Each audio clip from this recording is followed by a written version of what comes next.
Assalamu alaikum student mathematics 4024. Welcome to Maths Guru student. In this video we'll be looking at this question from probability. This is a past paper question from November 2013. P1 का question number 21 है. This question has three parts और इसके 4 marks हैं. चलिए से question को read out करते हैं और देखते हैं what we have to find out.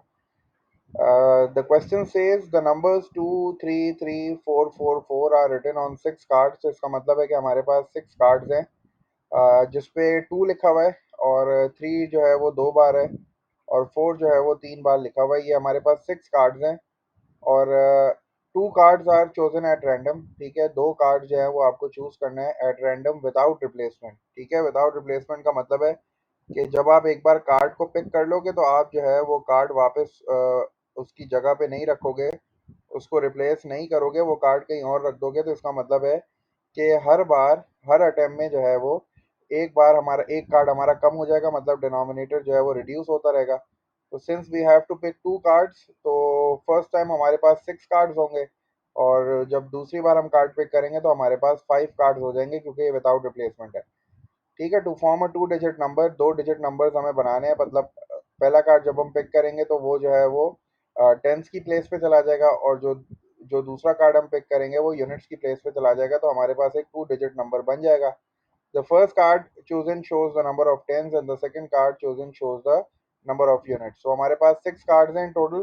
तो हमें 2 कार्ड जो है वो चूज करने हैं। जो पहला कार्ड हम चूज करेंगे वो जो है वो टेंस की प्लेस पे चला जाएगा और जो सेकंड कार्ड हम पिक करेंगे वो यूनिट्स की प्लेस पे चला जाएगा। तो इस तरह हर बार जो है वो 2 डिजिट नंबर बनता रहेगा। अच्छा, हमें क्या करना है? Expressing each answer in its simplest form, find the probability that the 2 cards show. First part में कह रहा है नंबर ग्रेटर देन 20। आपसे कह रहा है कि भाई सिंपलेस्ट फॉर्म में जो है ना वो अपने आंसर को देना और ये पता करो कि what is the probability that the 2 cards show a number greater than 20। मतलब आप जो 2 कार्ड्स पिक कर रहे हो उससे जो 2 डिजिट नंबर बन रहा है वो ग्रेटर देन 20 होना चाहिए। ठीक है। अच्छा, अब इस पार्ट का आंसर देने के लिए सबसे पहले तो ये देखो कि हमारे पास जो है वो 2 एक ही बार है। ठीक है, और उसके अलावा जितने भी नंबर्स हैं वो सारे 2 से बड़े हैं। ठीक है, 3 भी 2 से बड़ा है और 4 भी 2 से बड़ा है। तो इसका मतलब है कि अगर मैं पहली अटेम्प्ट में 2 पिक कर रहा हूँ, ठीक है, तो इसके बाद जब अगली अटेम्प्ट का कार्ड पिक करूंगा तो वो डेफिनेटली 3 होगा या 4 होगा। तो मेरे पास जो नंबर्स मैं पिक करूंगा वो डेफिनेटली 20 से बड़े होंगे सारे।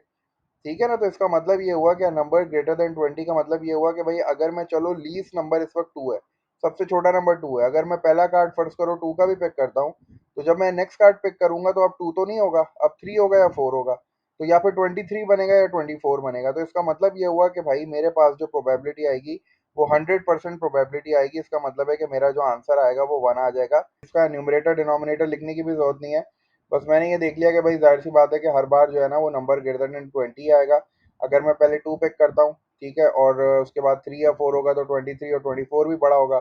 अगर मैं 3 पहले पिक कर लूंगा तो वो तो ऑटोमेटिकली 20 से बड़ा ही हो जाएगा क्योंकि 32 आएगा या 33 आएगा या 34 आएगा। तो इसका मतलब ये हुआ कि भाई मुझे ज़्यादा सोचने की ज़रूरत नहीं है, मेरा जो आंसर है वो 1 आएगा क्योंकि मैक्सिमम प्रोबेबिलिटी जो है वो 1 होती है। तो जितने भी मैं कार्ड्स पिक करूंगा, जितने भी मैं जो है वो कॉम्बिनेशंस बनाऊंगा, उसमें मेरा हर नंबर जो है वो 20 से बड़ा ही आएगा।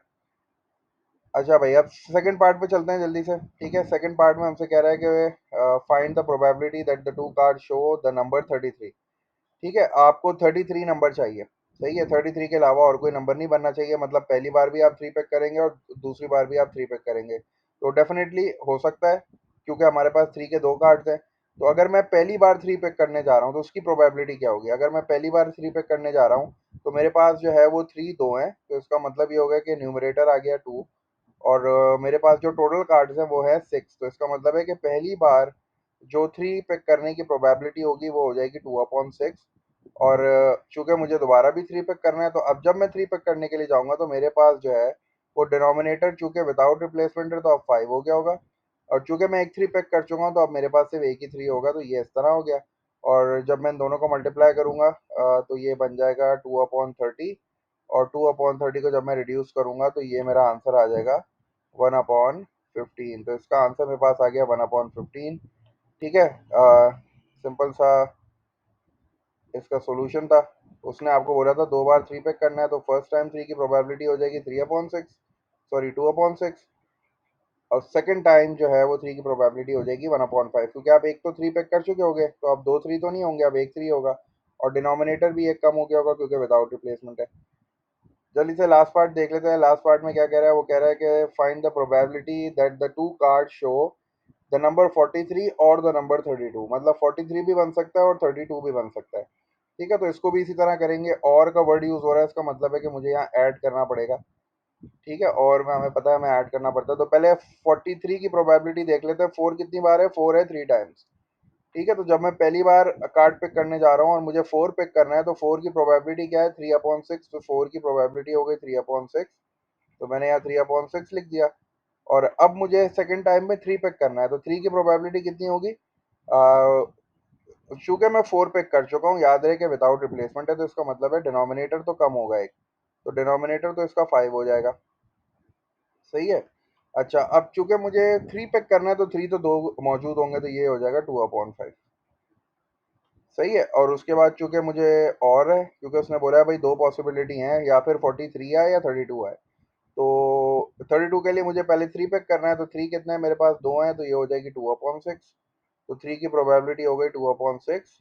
और चूंकि ये विदाउट रिप्लेसमेंट है, तो जब मैं अगली बार पिक करने के लिए जाऊंगा, डिनोमिनेटर एक कम हो जाएगा, तो डिनोमिनेटर हो जाएगा 5। और अब मुझे क्या नंबर चाहिए, मुझे अब चाहिए 2, तो 2 तो मेरे पास एक ही है, तो इसका मतलब है इसकी प्रोबेबिलिटी हो जाएगी 1/5। जल्दी से ये कर लेता हूँ, ये हो जाएगा 6 5 30, और ये हो जाएगा 30, और ऊपर हो जाएगा 3 2 6, तो ये 6/30 हो गया। और इसको भी जल्दी से सिंप्लीफाई कर लेता हूँ, अगेन ये भी 30 हो गया। और ऊपर जो है मेरे पास कितना हो गया, 2 टाइम्स 1 is 2। अब जब मैं एलसीएम लूंगा, ऐड करूंगा, 30 तो सेम है, इसका मतलब है ये हो जाएगा 8/30। और 8/30 जो है वो मेरे पास दोनों के दोनों इवन नंबर्स हैं, इनको रिड्यूस कर लेता हूँ 2 से, तो 2 times 4 is 8 and 2 times 15 is 30, तो मेरे पास जो फाइनल आंसर आ जाएगा दैट विल बी 4/15। ये जो 4/15 है, that is the probability of either picking 43 और 32। ठीक है, तो बड़ा आसान सा क्वेश्चन था, इसमें बस ये करना है तुम्हें कि भाई विदाउट रिप्लेसमेंट का एक तो ख्याल रखना है, अगर 2 अटेम्प्ट होंगी तो डिनोमिनेटर को लाजमी सी बात है तुम्हें कम करना पड़ेगा। और बस ये देखना है कि भाई आपके पास कितने कार्ड्स हैं और कौन से कार्ड की क्या प्रोबेबिलिटी है। 3 की प्रोबेबिलिटी जो है, चूंकि जो है वो 3 2 बार है शुरू में, तो 2/6 हो जाएगी, लेकिन अगर दोबारा 3 पिक करना है, तो अब 2 नहीं होगा 3, क्योंकि एक तो कम हो गया होगा, तो फिर 1/5 हो जाएगा। ठीक है, तो ये वाला आंसर पार्ट बी का आ गया। पार्ट सी में उसने बोला था कि भाई आपको 43 या 32 पिक करना है, और का वर्ड यूज हुआ था इसलिए ऐड कर दिया। 43 की प्रोबेबिलिटी पहले 4 की चेक की तो 3/6 हो गई, 3 की चेक की तो 2/5 हो गई, और 32 में चूंकि जो 3 है वो पहली बार है, तो 3 इसकी 2/6 हो गई, और फिर 2 की जो है वो 1/5 हो जाएगी। पहले वाले पार्ट का तो बड़ा आसान सा आंसर था, उसमें उसने बोला था कि भाई क्या प्रोबेबिलिटी है कि आप जो नंबर बना रहे हो 2 डिजिट, वो ग्रेटर देन 20 हो, तो भाई हर केस में जो है ना, वो हमारा नंबर ग्रेटर देन 20 बन रहा था, तो हमने कहा कि भाई इसकी तो भाई 100% प्रोबेबिलिटी है।